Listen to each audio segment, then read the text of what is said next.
परमेश्वर का अनुग्रह। मेरे प्रिय भाइयों और बहनों, परमेश्वर का अनुग्रह हमारे जीवन का सबसे बड़ा वरदान है। हम इसलिए नहीं बचाए गए क्योंकि हम अच्छे हैं, हम इसलिए बचाए गए क्योंकि परमेश्वर अनुग्रह से भरा हुआ है। बाइबल इस प्रकार कहती है, इफिसियों का किताब उसका 2 अध्याय उसके 8वें वचन में, अनुग्रह ही से तुम्हारा उद्धार हुआ है। आज मैं आपको एक छोटी सी कहानी, सच्ची कहानी बताता हूं जॉन न्यूटन नामक व्यक्ति के बारे में। जॉन न्यूटन पहले एक गुलाम व्यापारी था। वह पाप में डूबा हुआ जीवन जी रहा था और परमेश्वर से बहुत दूर था। सन 1748 में एक रात उसका जहाज भयंकर तूफान में फंस गया।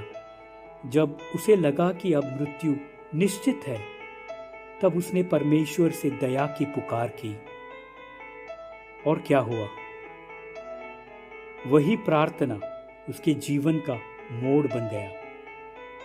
परमेश्वर का अनुग्रह ने उसे न केवल तूफान से बचाया, बल्कि उसके पापी जीवन से भी उसे बाहर निकाला। बाद में जॉन न्यूटन एक पास्टर बना और उसने प्रसिद्ध भजन अमेजिंग ग्रेस, ये गीत लिखा जो आज भी हम कलीसियाओं में गाते हैं। जॉन न्यूटन ने कहा, मैं बड़ा पापी हूं, पर मसीह महान उद्धार करता है।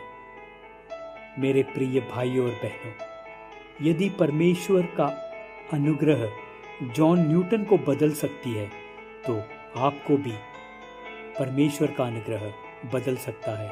लेकिन ध्यान से सुनिए, अनुग्रह अनमोल है, इसे हल्के में मत लीजिए। परमेश्वर घमंडियों का विरोध करता है, परंतु नम्र लोगों को अनुग्रहित करता है। आज नम्र होकर परमेश्वर के पास आइए, पाप से मन फिराइए, अनुग्रह से जीवन बिताइए, क्योंकि परमेश्वर का एक झलक अनुग्रह आपका पूरा जीवन बदल सकता है। इन वचनों से परमेश्वर आपको अनुग्रहित करे। अगर ये वचन आपको आशीषित किया हो, तो इस वचन को अपने प्रिय भाइयों और बहनों के साथ शेयर कीजिए, लाइक कीजिए, सब्सक्राइब कीजिए। आज का दिन प्रभु आपको अनुग्रहित करे, आशीषित करे। यीशु मसीह के नाम से प्रार्थना करता हूँ, सुन और कबूल कर परमपिता परमेश्वर। आमीन।